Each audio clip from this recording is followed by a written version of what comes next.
Hi, everyone. Welcome to another episode. I'm really excited today to talk about the brain and how it works because I find this so fascinating. And so, what I want to tell you today is that there are two parts of your brain that battle each other. And this might sound crazy, but one part of your brain wants you to sleep better, and the other part actually doesn't. Now, I know this probably doesn't make sense, so I'm going to explain what I mean. Now, we as humans have what's called a prefrontal cortex. This is the more evolved part of our brain that only humans have. And so it's what allows you to plan, to delay gratification, and to make decisions for your best self in the future because it understands consequences. This is also the adult part of our brain that takes 25 years to develop. This is why we don't let children make decisions and drive until they're a certain age and drink until they're a certain age and vote until they're a certain age.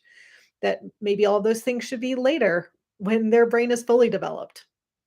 But anyway, so your prefrontal cortex wants you to sleep better. It knows that you need sleep to be healthy and happy, and that you feel better when you get enough sleep.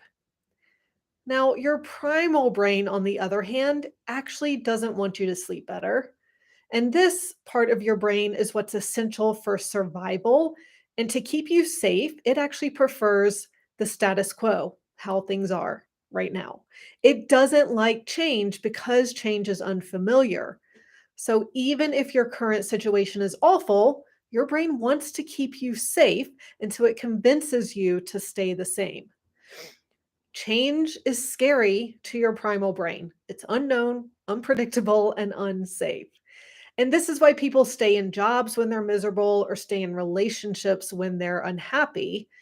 And this is where the saying comes from: we prefer known hells to known heavens.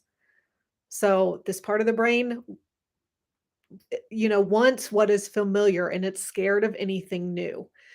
Now, this is also the part of our brain, this primal part of our brain that gives you instant gratification. It's pretty much the toddler brain crying and screaming for what they want right now. And we actually make 90% of our decisions unconsciously with this part of our brain. And our primal brain is rewarded for life preserving activities and for things that feel good. So when we eat or drink something, we get rewarded with dopamine and serotonin. And that's because a long time ago as cavemen, um, our brain, or when we ate, our brain wanted to tell ourselves that this is important. And so it releases these feel good chemicals to say, we want more of this because this is what you actually need for survival. And these rewards, then once you get that reward of food that releases dopamine and serotonin, then that creates desires in the future because you start to associate the food with the reward. And the more concentrated the food is, such as processed sugar or flour or even alcohol, the stronger the reward is to your brain. And over time, those neural pathways get reinforced like a rut in your brain, which makes it really hard to resist certain foods and drinks and habits that you've been getting rewarded for. So, how does this affect your sleep? Well, your prefrontal cortex, again, the more developed part of our brain, that knows what changes you could make to sleep better. But your primal brain doesn't want you to make those changes. So let's say, for example, if you don't sleep well, you know that you probably shouldn't watch TV right before bed. And you may even tell yourself in the middle of the night when you can't sleep that you won't watch TV the next night. I know that I used to do this. I'll make all these promises in the middle of the night.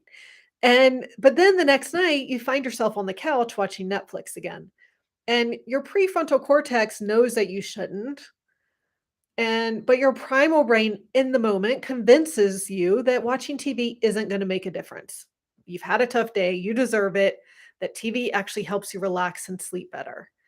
So there's actually more to this than just lacking willpower. Your brain is actually rewarded with a strong hit of dopamine when you watch TV, and that feels good.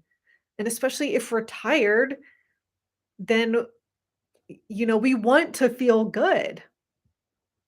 Now, another example is that if you can't sleep, you know that alcohol is going to affect your sleep.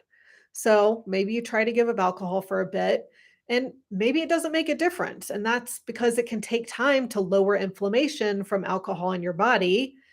And because there are other things causing inflammation in your body that you don't even know about. So you start drinking alcohol again and you continue not to sleep well. Evening comes, you get that urge for alcohol, and that urge feels so strong because so far, every time you have the urge, you give in to that urge and you drink, and then your brain gets rewarded with dopamine. And so that neural pathway has been reinforced again and again, and your primal brain wants to feel good. It doesn't care that your prefrontal cortex knows that the alcohol will wake you up a few hours later. Now, again, if you're struggling to sleep, maybe you've heard my recommendation to go on an anti inflammatory diet. So that means eliminating gluten, dairy, refined sugar, and flour. And many people refuse to change their diet in this way because they get so much pleasure from these foods. Their primal brains tell them that this can't be the reason why they aren't sleeping, so they don't even try. And then they stay stuck and continue not to sleep well. They don't feel well, and they let lack of sleep affect their life every day. So they're letting their primal brains choose eating the foods they want over sleeping better and getting healthier. And it's interesting because I have so many clients who's one of the main reasons why they can't sleep is the inflammatory foods they're eating and the damage those foods actually cause to the gut.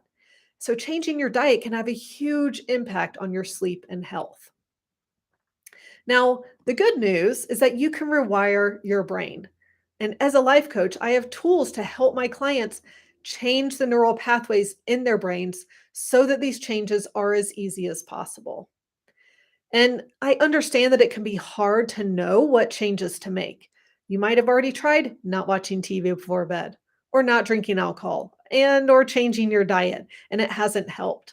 And that's because there are other imbalances in your body that you also need to address at the same time.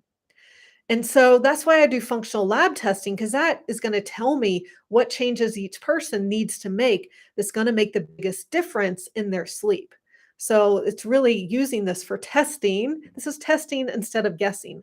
Instead of trying all these things, we're going to use the science of the lab test to find out what's going to have the biggest impact for you.